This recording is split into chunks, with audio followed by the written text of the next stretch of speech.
मेरे लिए सबसे बड़ा खतरा ये था कि बॉडीगार्ड्स ने और खुफिया पुलिस वाले ने मेरा चेहरा देखा हुआ था। अगर उसने मेरा हुलिया बता दिया और पूछा कि इस शक्ल सूरत का आदमी 2 कत्ल करके इधर कहीं छुपा हुआ है, तो उमा कुमारी खौफ के मारे पुलिस को मेरे बारे में न बता दे। फिर ये सोचकर दिल को तसल्ली दी कि ये उमा कुमारी की बीमारी का मामला है, वो ऐसी गलती हरगिज नहीं करेगी। लेकिन खुदा ने बड़ा करम किया, वहाँ पुलिस जरूर आई मगर पंकज कुमार के घर पर किसी ने दस्तक न दी और न मेरे बारे में पूछा। आधी रात के वक्त स्टोर रूम के दरवाजे पर बड़ी ही आहिस्ता दस्तक हुई। मैं जाग रहा था, मैंने कोई जवाब न दिया। बाहर से उमा कुमारी की धीमी आवाज आई, महाराज मैं हूँ उमा। मैंने कहा आ जाओ। उमा कुमारी दरवाजा खोलकर अंदर आ गई। उसके हाथ में प्याली थी। कहने लगी, महाराज मैंने आपकी तपस्या खराब तो नहीं कर दी? मैंने कहा नहीं उमा जी, मैं मंत्रों का जाप खत्म कर चुका हूँ। तुम्हें बधाई हो, तुम्हारे पर से मनहूस सितारे का साया हमेशा के लिए दूर हो गया है। वो बड़ी खुश हुई, प्याली मेरे करीब रख कर झुकी और मेरे कदमों को हाथ लगाकर अपने चेहरे पर फेर कर बोली, महाराज मैं आपके लिए कॉफी बना कर लाई हूँ। मैंने पूछा घर में किसी को मेरा पता तो नहीं? उसने कहा बिल्कुल नहीं महाराज, मैंने किसी से जिक्र तक नहीं किया। बाहर पिताजी कहते थे कि पुलिस फिर रही है, पता नहीं कोई कैदी जेल से भाग गया है शायद। मैंने कहा हो सकता है। मैंने फौरन मौजू बदला और कहा, उमा कुमारी तुम बड़ी भाग्यवान हो, मैंने ऐसा मंत्र पढ़कर फूंक दिया है कि तुम्हें सारी जिंदगी कभी सर में दर्द नहीं होगा। वो हाथ जोड़कर मेरे सामने दो जानू होकर बैठ गई और कहने लगी, महाराज मैं तो आपकी दासी हूँ। मैंने सोचा कि मेरा यहाँ से मुंह अंधेरे निकलना भी दुरुस्त नहीं, पुलिस ने जरूर चारों तरफ नाकाबंदी कर रखी होगी। बाहर निकलने की कोशिश की तो बहुत मुमकिन है कि पकड़ लिया जाऊं। बेहतर यही है कि अभी पंकज बाबू के मकान पर ही ठहरा जाए, जहाँ रुककर हालात का मुताला किया जाए। अगर हालात मुवाफिक हुए तो निकल जाऊंगा। मैंने अपना मिशन तो मुकम्मल कर ही लिया था। अब मुझे वापस या श्रीनगर की तरफ निकल जाना था या हुगली दरिया के किनारे अपने कश्मीरी मुजाहिद शाहदीन की खुफिया कमीनगाह में जाकर उसे अपने मिशन की कामयाबी की खबर करनी थी और अगर हो सके तो वहीं से श्रीनगर कमांडो शेरवान को भी ये इत्तला पहुंचानी थी।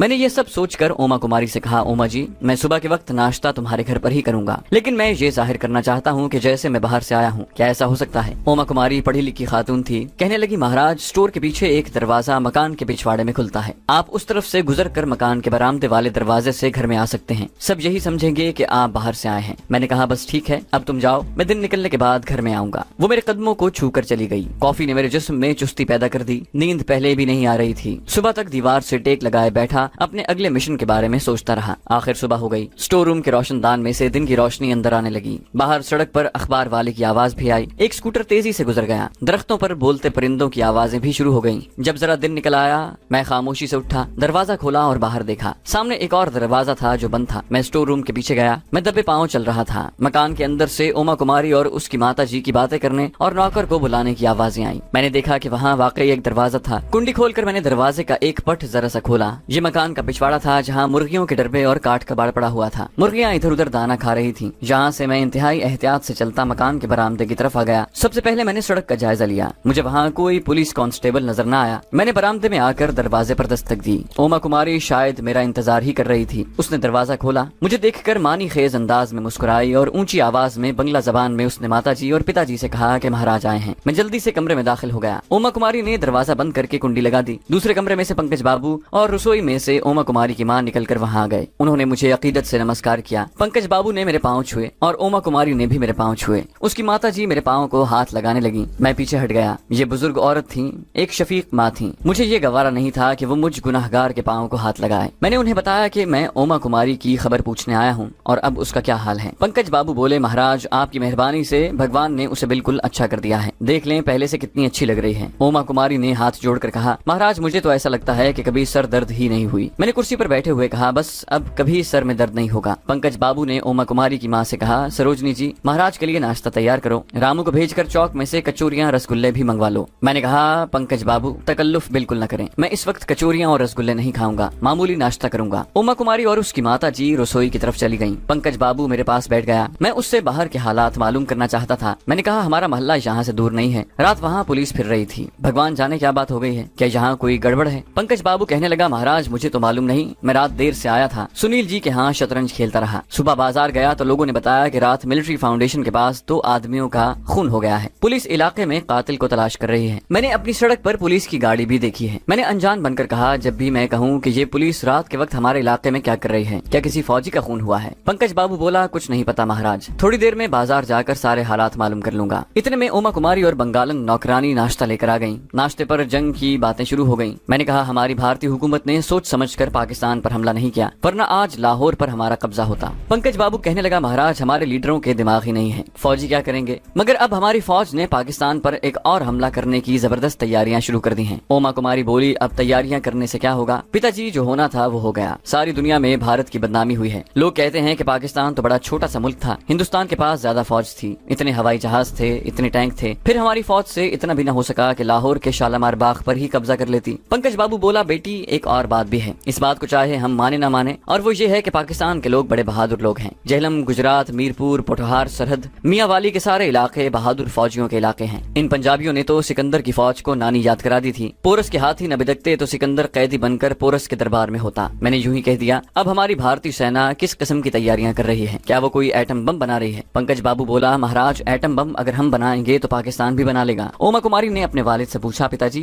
कैप्टन सान्याल बाबू क्या कहते हैं? वो तो मेजर जनरल के एडीसी हैं. मेरे कान खड़े हो गए. मैंने यूं ही पूछा, ये कैप्टन सान्याल कौन है? पंकज बाबू ने कहा, मेरी बहन का बेटा है महाराज, बड़ा अच्छा बच्चा है, कभी कभी मिलने आ जाता है. वैसे चंद्र नगर में ही उसकी आजकल ड्यूटी लगी हुई है. कह रहा था कि लाहौर सियालकोट के महाज पर पाकिस्तान की जिन रानी तोपों ने भारतीय फौज को जबरदस्त नुकसान पहुंचाया था उसके बारे में बड़ी मालूमात हासिल हुई हैं, और अब हम भी वैसी ही दूर मार तोपें स्वीडन से खरीद रहे हैं. मैंने कहा, रानी तोपों के बारे में ये मालूमात कैप्टन सान्याल को कहां से मिली? पंकज कहने लगा, उसने बताया था कि सितंबर की जंग में चौंडा के महाज पर पाकिस्तान का एक हवालदार पकड़ा गया था जो बहुत ज्यादा जख्मी था. मैंने हंसकर कहा, पंकज बाबू ये तो हमारी भारतीय जनता भी जानती है कि सितंबर की जंग में हमारी सेना के बेशुमार फौजी पाकिस्तान के कैदी बन गए थे, और ये भी हम सब जानते हैं कि पाकिस्तान का अगर कोई फौजी हमने कैद किया भी है तो उसने तशद्दुद के बावजूद अपनी जबान नहीं खोली. फिर उस कैदी ने कैप्टन सान्याल को रानी तोपों के बारे में सब कुछ बता दिया. पंकज बाबू ने मुस्कुराते हुए कहा, नहीं नहीं ये बात नहीं महाराज, पाकिस्तानी फौज के इस कैदी ने रानी तोपों की जंगी पोजीशनों के बारे में कुछ बताया था. बात यह है कि ये पाकिस्तानी फौजी जो पाकिस्तानी तोपखाने का गनर था अब भी भारतीय फौज की कैद में है और चंद्र नगर में ही है. उससे पूछगिछ हो रही है. कैप्टन सान्याल कह रहा था कि हम इस कैदी से रानी तोपों के बारे में सब कुछ मालूम कर लेंगे. ये मेरे लिए बड़ी अहम खबर थी. मैंने पंकज बाबू को मजीद कुरेदना चाहा.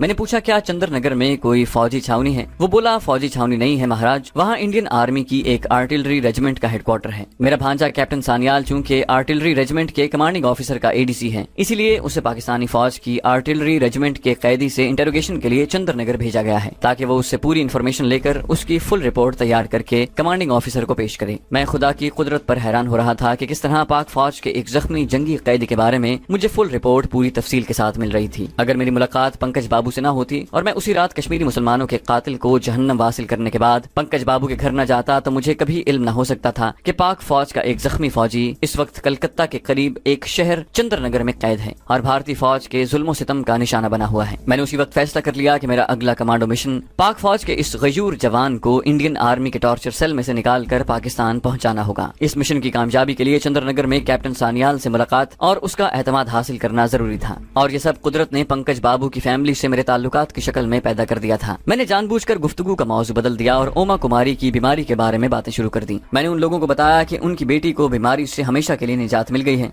इस तरह मैं उनके दिल में अपनी अकीदत को मजीद उभारना चाहता था. फिर मैं चंद्र नगर की बातें करने लगा. मैंने कहा, मेरा इरादा अभी वापस पंजाब जाने का नहीं है. सोचता हूँ कि कुछ रोज चंद्र नगर में कयाम करूँ और उस शहर को देखूँ जो आजादी मिलने तक फ्रांस के कब्जे में था. पंकज बाबू ने फौरन कहा, ये तो बड़ी अच्छी बात है महाराज, आप चंद्र नगर की सैर जरूर करें. आजकल अपना भांजा कैप्टन सान्याल वही है, मैं उसे फोन कर दूंगा. आप जितने दिन चाहें उसके पास जाकर ठहरें, वो खुद आपको चंद्र नगर की सैर करवाएगा. मैं यही चाहता था. मैंने कहा, आप सान्याल बाबू को फोन करके मेरे बारे में बता दें. मैं सोचता हूँ कि आज रात को ही चंद्र नगर चला जाऊं क्योंकि फिर मुझे पंजाब वापस भी जाना है. मैं उसे अभी फोन किए देता हूँ. ये कहकर पंकज बाबू ने अपनी बेटी को इशारा किया. उसने कार्नर्स पर रखा हुआ टेलीफोन लाकर पंकज बाबू के सामने मेज पर रख दिया. पंकज बाबू नंबर डायल करने लगा. थोड़ी देर बाद उसे चंद्र नगर का मिलिट्री एक्सचेंज मिल गया और कैप्टन सान्याल से भी राब्ता कायम हो गया. पंकज बाबू ने कैप्टन सान्याल के आगे ऐसे अकीदत भरे अल्फाज में मेरा गायबाना तारुफ करवाया जैसे मैंने उसके उजड़े हुए घर को फिर से आबाद कर दिया है. ये तारुफ मेरे हक में बड़ा मुफीद था. पंकज बाबू ने फोन पर कैप्टन सान्याल से भी बात करवा दी. वो बड़ी अकीदत और आजिज़ी के साथ बोला, महाराज आप जिस वक्त चाहें आ जाएं, मुझे बड़ी खुशी होगी. जब ये सारा मामला तय हो गया तो मुझे अब ये मालूम करना था कि इस इलाके में पुलिस की नाकाबंदी और चेकिंग की क्या पोजीशन है, क्योंकि अब मुझे वापस भी जाना था. मैंने बड़े तरीके से मालूम किया कि पुलिस इलाके में जरूर मौजूद है मगर चेकिंग नहीं हो रही. मैं सोचने लगा कि क्या दिन की रोशनी में मेरा बाहर निकलना और अपने जासूस शाहदीन की कमीनगाह तक जाना मुनासिब रहेगा या नहीं. आखिर मैंने फैसला कर लिया कि दिन यहीं गुजारा जाए और जब रात का अंधेरा छाने लगे तो उस वक्त वक्त बाहर निकला जाए। मैंने उमा कुमारी को मुखातिब करते हुए कहा, उमा जी, हम आज तुम्हारे हाथ की पकी हुई भुजिया खाएंगे। उमा कुमारी बोली, महाराज ये मेरे धनबाग हैं। सारे घर वाले मेरे इस फैसले पर बेहद खुश हुए कि मैं सारा दिन उनके पास गुजारूंगा। उमा कुमारी ने बड़ी अकीदत के साथ मुख्तलिफ सब्जियों की भुजिया बनाई। दोपहर को खाना खाने के बाद मैं आराम करने के लिए लेट गया। सारी रात का जागा था, लेटते ही नींद आ गई। आंख उस वक्त खुली जब सूरज गुरूब हो रहा था। मैंने जल्दी से उठकर दीवार पर लगे क्लॉक को देखा, फिर कमरे का जायजा लिया। मैं पंकज बाबू के घर पर ही था। असल में कमांडो अपने मिशन के दौरान कभी गाफिल नहीं हो सकता। एक लम्हे की गफलत उसके मिशन को ही नहीं बल्कि उसकी जिंदगी को भी खत्म कर सकती है। और मैं अपनी कमीनगाह में भी नहीं था, कलकत्ते के हिंदू बंगाली घर में था। बाहर पुलिस तलाश में थी। कुछ भी हो सकता था, मगर मैं गाफिल होकर सो गया था। जब मैंने देखा कि मैं जिस घर में सोया हुआ था उसी घर में हूँ तो खुदा का शुक्र अदा किया। उमा कुमारी मेरे लिए चाय लेकर आ गई। जब शाम हो गई तो मैंने एक बार फिर चंद्रनगर में कैप्टन सानियाल का पूरा एड्रेस पंकज बाबू से पूछकर कागज पर नोट किया और उनसे इजाजत लेकर घर से बाहर निकल गया। सड़क पर रात का अंधेरा हो रहा था। मैं खामोशी से सर झुकाए लेकिन बड़ी अय्यारी से माहौल का जायजा लेता सड़क पर से गुजरने लगा। बड़ी सड़क पर आते ही मुझे एक मोटर रिक्शा मिल गया। मैं उसमें बैठा और होड़ा पुल की तरफ रवाना हो गया। मैंने देख लिया था और इत्मीनान कर लिया था कि मेरे पीछे कोई पुलिस वाला नहीं लगा था। दरिया पार जाते ही मैंने रिक्शा छोड़ दिया। खेतों और उजाड़ जगहों से होता हुआ मैं शाहदीन की खुफिया कमीनगाह, जिसको वो गोदाम कहता था, वहाँ पहुँच गया। मैंने उसे पंकज बाबू के घर से ही खुफिया कोड में फोन पर बता दिया था कि मैं अंधेरा होते ही खुफिया कमीनगाह में पहुँच जाऊंगा। उसने कहा था कि वो रात के 10 बजे आएगा। मैं अकेला गोदाम के कमरे में चारपाई पर बैठा शाहदीन का इंतजार करने लगा। वो कोई 1.5-2 घंटों के बाद आया। मैंने उसे बताया कि कश्मीरी मुसलमान के कातिल को मैंने खत्म कर दिया है। वो बोला, मुझे शाम को ही पता चल गया था कि फौजी फाउंडेशन के दफातर के बाहर एक रिटायर्ड फौजी और उसके बॉडीगार्ड को कत्ल कर दिया गया है। हमने बेगुनाह निहत्ते कश्मीरी मुसलमानों के खून का बदला चुका दिया है। अब तुम्हारा क्या प्रोग्राम है? जब मैंने उसे बताया कि चंद्रनगर में पाक फौज का एक जख्मी सिपाही कैद है और उस पर तशद्दुद करके उससे पाक आर्टिलरी की रानी तोपों के बारे में पूछगिछ हो रही है। सितंबर की जंग में तो भारतीय फौज के बेशुमार फौजी पाकिस्तान ने कैदी बना लिए थे। पाकिस्तान का तो कोई भी फौजी इंडियन आर्मी का कैदी नहीं बना। यहाँ कलकत्ते में तो सभी यही कहते थे। मैंने कहा, ये जवान पाक फौज की तोप खाने का जवान है और चौंडा के महाज पर दोनों तरफ की अंधाधुंध गोलाबारी में जख्मी हो गया था और हिंदुस्तानी फौज के आदमी उसे उठाकर पीछे ले आए थे। ये तो उससे मिलने के बाद ही पता चल सकेगा कि वो जख्मी होने के बाद अपनी पोजीशन में वापस क्यों नहीं चला गया। शाहदीन कहने लगा, उस जवान को हिंदू वहशियाना टॉर्चर से बचाना हमारा फर्ज है। जिस तरह भी हो उसे चंद्रनगर से अपने साथ भगा कर यहाँ ले आओ। क्या तुम पहले कभी चंद्रनगर गए हो? मैंने कहा, मैं चंद्रनगर पहले कभी नहीं गया, मगर मैंने इस छोटे से शहर की तारीफ जरूर सुन रखी है। शाहदीन बोला, चंद्रनगर पर भारत के आजाद होने के बाद भी कुछ अरसा फ्रांस की हुकूमत का कब्जा रहा था। ये फ्रांस की वाहिद नौआबादी थी जो हिंदुस्तान में अभी तक कायम थी। फिर भारतीय हुकूमत ने फ्रांस की हुकूमत के साथ गुफ्तशुनीद से तय किया कि फ्रांस को भारत के शहर पर अपना कब्जा खत्म करके वापस जाना चाहिए। फ्रांस की हुकूमत ने उसे तस्लीम कर लिया और चंद्रनगर से अपना झंडा और बोरिया बिस्तर लपेट कर वापस चली गई। अब चंद्रनगर आजाद है और भारत का हिस्सा है। तुम होड़ा से नहीं बल्कि कलकत्ते के सियालदा स्टेशन से चंद्रनगर की गाड़ी पकड़ो। यहाँ से ज्यादा फासला नहीं है, 1 घंटे में तुम चंद्रनगर पहुँच जाओगे। मैंने कहा, मैं सुबह मुंह अंधेरे चले जाना चाहता हूँ। शाहदीन बोला, मुझे मालूम नहीं कि इस वक्त कोई गाड़ी चंद्रनगर जाती है या नहीं। मैंने कहा, अगर थोड़ी देर बाद जाती होगी तो मैं वहाँ इंतजार कर लूंगा। शाहदीन ने बड़ी अक्ल की बात मुझे समझाई। इस तरफ मेरा ख्याल नहीं गया था। वो कहने लगा, तुम कलकत्ते में 2 आदमी कत्ल कर चुके हो और तुम्हारे बयान के मुताबिक खुफिया पुलिस वाले ने और सूबेदार दुर्गादास के बॉडीगार्ड ने तुम्हारी शक्ल देखी हुई है और चंद्रनगर कलकत्ते से कोई दूर पार का इलाका नहीं है। वहाँ भी कलकत्ते की पुलिस ही है। अगर तुम पहचाने गए तो लेने के देने पड़ जाएंगे। मेरा ख्याल है कि तुम हुलिया बदल कर वहाँ जाओ। मैंने कहा, लेकिन मैं दाढ़ी मूछें नहीं मुंडवा सकता। पंकज बाबू ने कैप्टन सानियाल को मेरे बारे में बता दिया है। शाहदीन ने मेरी बात काटते हुए कहा, उसने टेलीफोन पर कैप्टन सानियाल को ये तो नहीं बताया कि तुम्हारी दाढ़ी कितनी लंबी है। तुम दाढ़ी साफ कर लो, इस तरह तुम्हारी शक्ल में काफी फर्क पड़ जाएगा। शाहदीन का मशवरा बड़ा मुनासिब था। मैंने वहीं कैंची लेकर अपनी दाढ़ी मूछों के बाल काफी हद तक काट दिए। शाहदीन ने मेरी तरफ देखकर कहा, ज्यादा फर्क नहीं पड़ा, इसे और काटो। मैंने दाढ़ी मूछों के बाल काट कर बड़े छोटे छोटे कर लिए और सर के बाल भी पीछे से काफी काट डाले। जैकेट पतलून की जगह खद्दर का लंबा कुर्ता और पाजामा पहन लिया। गले में खद्दर का थैला था। जहरीली सुइयों वाला बॉल पॉइंट मैंने कुर्ते की बगली जेब में संभाल कर रख लिया। खद्दर के थैले में रुमाल, टूथपेस्ट, ब्रश वगैरह डाल लिया। शाहदीन कहने लगा, अब तुमको पहचानना आसान नहीं। दाढ़ी वाले हुलिये के साथ पुलिस तुम्हें फौरन पहचान सकती थी। शाहदीन उस रात खुफिया कमीनगाह में ही रहा। सुबह सुबह हम वहाँ से चल पड़े। शाहदीन ने मुझे कलकत्ते के दूसरे बड़े स्टेशन सियालदा पर उतार दिया और खुद आगे चल दिया। सियालदा स्टेशन भी कलकत्ते के होड़ा स्टेशन की तरह ही था। लंबे लंबे कुशादा प्लेटफॉर्म, ऊंची आहनी छत, हर प्लेटफॉर्म पर गोल बड़ी घड़ी लगी थी। 1-2 गाड़ियां खड़ी थीं। अगरचे अभी सुबह नहीं हुई थी मगर स्टेशन पर काफी मुसाफिर नजर आ रहे थे। मालूम हुआ कि चंद्रनगर गाड़ी रात 7 बजे जाती है। ये वक्त मैंने प्लेटफॉर्म पर ही गुजार दिया। मेरा हुलिया बदल चुका था, इसलिए मुझे مجھے پولیس کی نظروں میں آنے کی بہت زیادہ فکر نہیں تھی، اس کے باوجود میں غافل نہیں تھا۔ انگریزی کا ایک اخبار میں نے خرید لیا تھا اور پلیٹ فارم پر بیٹھ کر اس کو پڑھنے میں مصروف تھا اور 10-10 سیکنڈ بعد نظریں گھما کر ارد گرد کا جائزہ لے رہا تھا۔ 9 بجے گاڑی چلی، اس نے 1 گھنٹے سے پہلے ہی مجھے چندر نگر پہنچا دیا۔ میں اسٹیشن سے باہر نکلا تو مجھے انگریزی طرز کے کاٹیج نما مکان اور فٹ پاتھ پر چھتوں والی دکانیں نظر پڑیں۔ کئی دکانوں کے باہر ابھی تک ہندی بنگلہ کے ساتھ فرانسیسی میں لکھے ہوئے بورڈ بھی لگے تھے۔ شہر پر فرانسیسی تہذیب و تمدن کا گہرا اثر نظر آ رہا تھا۔ پنکج بابو نے مجھے کیپٹن سانیال کا جو ایڈریس دیا تھا وہ کاغذ پر لکھا تھا اور میرے ہاتھ میں تھا۔ میں نے ایک ٹیکسی والے کو ایڈریس دکھا کر کہا، تم انگریزی پڑھ لیتے ہو؟ معلوم ہوا کہ ٹیکسی ڈرائیور صرف انگریزی ہی نہیں فرانسیسی زبان بھی پڑھ سکتا تھا۔ میں ٹیکسی میں بیٹھ گیا۔ ٹیکسی بتائے ہوئے ایڈریس کے مطابق ایک طرف چل پڑی۔ بازاروں میں پیرس کی طرز کی چھوٹی چھوٹی پیلے رنگ کی ٹیکسیاں ابھی تک نظر آ رہی تھیں۔ ڈرائیور بھی وردی پوش تھے۔ راستے میں 2-3 وائن کی دکانیں گزری۔ شراب کی دکانیں تو بھارت کے ہر شہر میں تھیں، مگر خاص طور پر وائن کی دکانیں میں نے چندر نگر میں ہی دیکھی۔ اس کی وجہ بھی فرانسیسی تہذیب و تمدن کا اثر تھا۔ فرانس میں یورپ کے دوسرے ممالک کی طرح تقریبات میں وائن کو بڑی اہمیت دی جاتی ہے۔ میرے پاس کیپٹن سانیال کے مکان کا ایڈریس تھا۔ میرا خیال تھا کہ وہ اپنے یونٹ میں جا چکا ہوگا، مگر وہ مجھے گھر پر ہی مل گیا۔ نوجوان دبلا پتلا اسمارٹ قسم کا بنگالی نوجوان تھا، وردی پہن کر گھر سے نکلنے ہی والا تھا۔ اس کا مکان دریا کے کنارے ایک مختصر سا خوبصورت کاٹیج تھا۔ آگے پیچھے باغیچہ تھا جس میں ہر طرح کے پیڑ پودے لگے ہوئے تھے۔ برآمدے میں بھی پھولدار گملے لٹک رہے تھے۔ میں نے اپنا تعارف کرایا تو اس نے جھک کر میرے پاؤں چھوئے اور ہاتھ باندھ کر بولا، مہاراج آپ کے آنے سے میرے بھاگ جاگ اٹھے ہیں، اس گھر کو اپنا ہی گھر سمجھیں۔ میں ابھی آفس جا رہا ہوں مگر جلدی آ جاؤں گا۔ نوکر وغیرہ یہاں آپ کی سیوا کے لیے موجود ہیں، جس چیز کی ضرورت ہو انہیں آرڈر کر دیجیے۔ اس کی ملٹری سٹاف کار باہر کھڑی تھی۔ اردلی ابھی اٹینشن کھڑا تھا۔ میں نے کہا، شکریہ کیپٹن صاحب۔ کیپٹن سانیال میرے پاؤں چھو کر چلا گیا۔ میں نے ڈرائنگ روم کے باتھ روم میں سب سے پہلے اپنا حلیہ دیکھا۔ کل جو میرا حلیہ تھا اس کے مقابلے میں کافی بدلا ہوا نظر آ رہا تھا۔ میری کچھ تسلی ہو گئی۔ ایک نظر دیکھنے سے میں آسانی سے پہچانا نہیں جا سکتا تھا۔ میں نے بالوں میں کنگھی پھیری اور ڈرائنگ روم میں آ کر بیٹھ گیا۔ بنگالی نوکر نے آ کر چائے کافی کا پوچھا۔ میں نے کافی منگوا لی اور ڈرائنگ روم کی کھڑکی کے سامنے صوفے پر بیٹھ کر کافی پینے اور سوچنے لگا کہ پاک فوج کا قیدی یہاں کس جگہ پر ہو سکتا ہے۔ اتنے میں ٹیلی فون کی گھنٹی بجی۔ ٹیلی فون میرے پاس ہی تپائی پر پڑا تھا۔ میں نے اٹھا لیا۔ دوسری طرف سے کسی لڑکی کی شیریں آواز سنائی تھی۔ اس نے پوچھا، کیپٹن صاحب ہیں؟ یہ جملہ اس نے بنگلہ زبان میں پوچھا تھا۔ اتنی بنگلہ میں سمجھ لیتا تھا۔ میں نے انگریزی میں کہا، وہ ابھی آفس گئے ہیں۔ لڑکی کو میری آواز اجنبی لگی اور انگریزی نے بھی اس پر اثر ڈال دیا۔ بڑے محتاط لہجے میں انگریزی میں ہی اس نے پوچھا کہ میں کون ہوں۔ میں نے جواب دیا کہ میں ان کا ایک دوست ہوں۔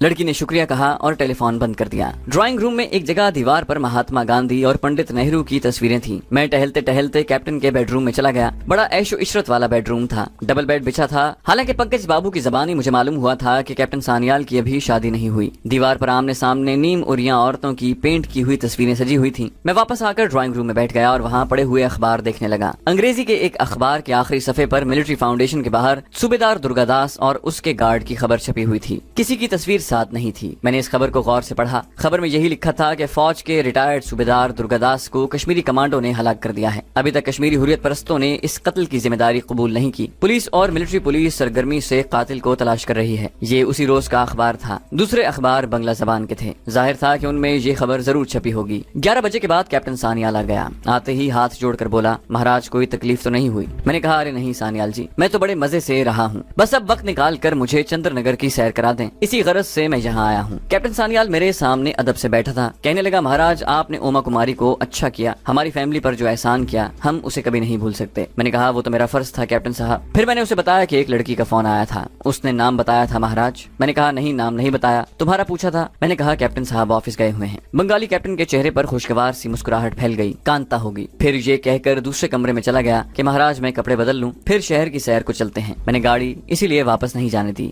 تھوڑی دیر بعد کیپٹن سانیال کے ساتھ سٹاف کار میں بیٹھا چندر نگر کی جدید اور پر رونق علاقوں سے گزر رہا تھا۔ دریائے ہوگلی چندر نگر شہر کے پہلو میں بہتا ہے۔ گھاٹ پر آ کر ہم نے کشتی لی اور دریا کی سیر کرنے لگے۔ کیپٹن سانیال نے کہا، مہاراج پنکج بابو نے فون پر مجھے بتایا تھا کہ آپ وید بھی ہیں اور جوتش کا گیان بھی رکھتے ہیں۔ میں اس بنگالی کیپٹن کو کسی لالچ میں پھانسنا چاہتا تھا، اس نے خود ہی مجھے اس کا موقع فراہم کر دیا تھا۔ میں نے کہا، سانیال جی اصل میں تو میں جوتشی ہی ہوں، آیوروید کا علم تو میں نے اپنے شوق سے حاصل کیا ہے، ذرا ہاتھ دکھاؤ اپنا۔ اس نے فوراً اپنا ہاتھ میرے آگے کر دیا۔ کسی بھی جوتشی کو ہاتھ دکھانا اور قسمت کا حال معلوم کرنا انسان کی بڑی کمزوری ہوتی ہے۔ میں اس کی ہتھیلی کی لکیروں کو یوں ہی دیکھنے لگا، حالانکہ مجھے کچھ معلوم نہیں تھا کہ ان آڑی ترچھی لکیروں کا کیا مطلب نکلتا ہے۔ میں نے اداکاری کرتے ہوئے اپنے چہرے پر حیرت اور تعجب کا تاثر لاتے ہوئے کہا، کیپٹن سانیال، تمہارا ہاتھ بہت کچھ بتا رہا ہے۔ میں دیکھ رہا ہوں کہ بہت جلد تمہاری زندگی میں ایک ایسا حادثہ ہونے والا ہے جو تمہاری زندگی میں زبردست انقلاب لائے گا۔ فکر نہ کرو، یہ انقلاب بڑا خوشگوار ہوگا۔ اچھا مہاراج، بنگالی کیپٹن بہت خوش ہوا۔ مہاراج، یہ حادثہ کب ہوگا؟ میں نے اس کی ہتھیلی کو ادھر ادھر سے دباتے ہوئے کہا، مگر تمہاری راہ میں ایک بہت بڑی رکاوٹ ہے۔ جب تک یہ رکاوٹ دور نہیں ہو جاتی تم زندگی کی بلندیوں تک نہیں پہنچ سکتے۔